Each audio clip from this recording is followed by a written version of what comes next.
కొత్తపల్లి కొత్త రుచులకు స్వాగతం. పచ్చి బొప్పాయి వేపుడు, రా పపయ ఫ్రై. పచ్చి బొప్పాయిలో గాని బొప్పాయి పండులో గాని ఉండే ఔషధ గుణాలు మరే కాయలో ఉండవంటారు. అరటికాయ, పనసకాయ, మామిడికాయలతో లాగానే బొప్పాయితో కూడా మనం చక్కటి రుచికరమైన కూరలని చేసుకోవచ్చు. ఇప్పుడు ఈ వీడియోలో మనం అతి తేలికగా చేసుకోగలిగే రుచికరమైన వేపుడు కూరని, ఆరోగ్యప్రదాయిని అయిన పచ్చి బొప్పాయితో ఎలా చేసుకోవచ్చో చూద్దాం. ఈ వేపుడు కూర అన్నంలోకే కాకుండా చపాతీలలోకి, పరోటాలలోకి, అంతేకాకుండా రసంలోకి నంజుకు కూడా చాలా బాగుంటుంది. పచ్చి బొప్పాయి వేపుడికి కావలసిన పదార్థాలు: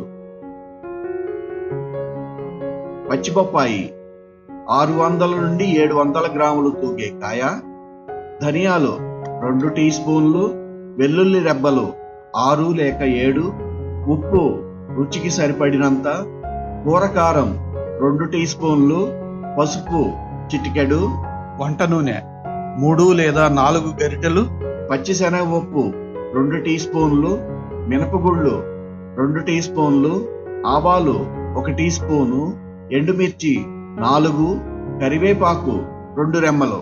పచ్చిబొప్పాయి వేపుడిని తయారు చేసే విధానం: ముందుగా పచ్చిబొప్పాయిని శుభ్రంగా కడిగి దానిపైని చెక్కుని తీసివేయాలి. చెక్కు తీసుకుని ఉంచుకున్న బొప్పాయిని పొడుగు ముక్కలుగా కోసుకొని వాటిని సన్నగా కోరుకోవాలి.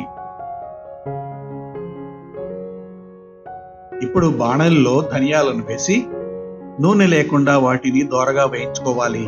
తరువాత ధనియాలను, వెల్లుల్లిని మిక్సీలో వేసి వాటిని ముద్దగా చేసుకుని ఉంచుకోవాలి.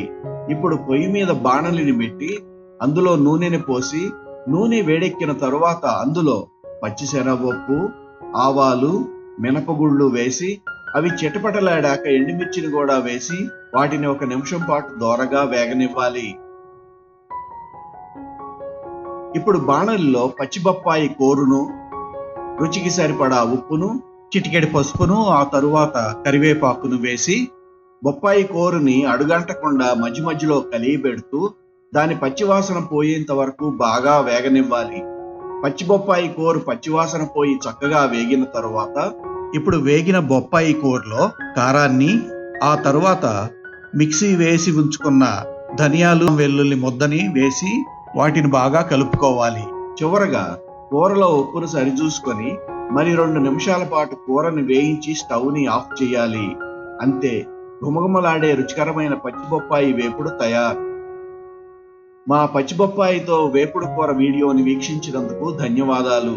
మా ఈ వీడియో కనుక మీకు నచ్చినట్లయితే ఈ వీడియోకి లైక్ కొట్టి మా కొత్తపల్లి కొత్త రుచులు ఛానల్కు సబ్స్క్రైబ్ చేయండి. మా వంటకాల లేటెస్ట్ అప్డేట్ల కోసం బెల్ బటన్ని నొక్కండి.